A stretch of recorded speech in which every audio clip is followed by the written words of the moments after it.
É impressionante ver como algumas pessoas se transformam completamente diante do poder. Reinaldo Azevedo, que era um jornalista independente até pouco tempo, bastante crítico ao PT, ele chegou a escrever vários livros criticando a legenda que o Lula controla, né? Num deles ele definiu a expressão petralha para identificar o petista raiz. Seria uma comparação com os irmãos metralhas das histórias da Disney, histórias em quadrinhos. São 3 irmãos criminosos que usam máscaras, elementos contumazes que vivem o tempo inteiro tentando aplicar golpes e, felizmente, sempre se dando mal lá nos quadrinhos. Nesta semana, o Reinaldo Azevedo fez uma postagem no seu Twitter, afirmando que o ministro Flávio Dino lembra que a Constituição assegura ao Executivo dispor sobre as funções de cada área. Ou daqui a pouco teremos o Congresso a extinguir ministérios. Podemos até vir a ter o parlamentarismo. Sou favorável, mas não temos. Vou falar a respeito em o é da coisa, disse ele. É um programa que ele apresenta na televisão.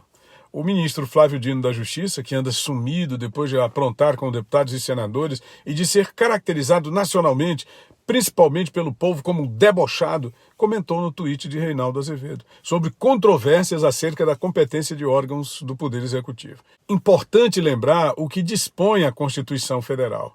E ele coloca lá as disposições. Agora o Twitter verificou o texto de Reinaldo Azevedo, que defende o governo como absoluto no tocante à questão de ministérios. Uma postura que é bem diferente da que ele tinha até recentemente. O que disse o Twitter?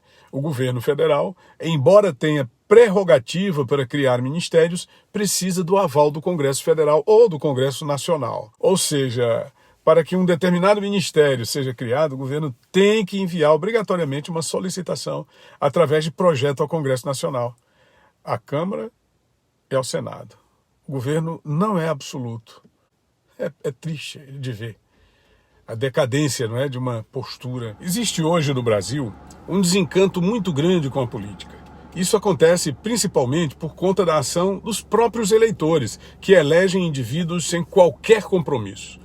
A maioria deles por conta de benefícios pessoais, dinheiro de véspera, empregos graciosos. Pode ser também por causa da ação do governo federal, a nossa decepção, que tem feito uma gestão partidária, ideológica, voltada completamente para o umbigo do suposto presidente de plantão.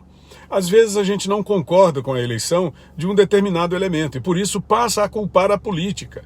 O aumento inesperado do preço dos combustíveis, dos gêneros alimentícios, o desencanto com os rumos da economia, a indicação de um ministro da Fazenda totalmente incapacitado para a função, a falta de articulação com os demais poderes, a contaminação de determinadas autoridades do Poder Judiciário, cassações infundadas. De repente podemos até pensar que as coisas estão sem jeito, sem rumo, que não teremos nenhuma condição de reagir, de construir um novo caminho. Olhamos para as cidades, a dominação das elites na política, dos mesmos elementos que controlam os órgãos públicos há décadas, sejam eles condenados ou não, sejam eles apenas descondenados, ex-presidiários, sejam eles acusados ou sabidamente responsáveis por escândalos de bilhões de reais.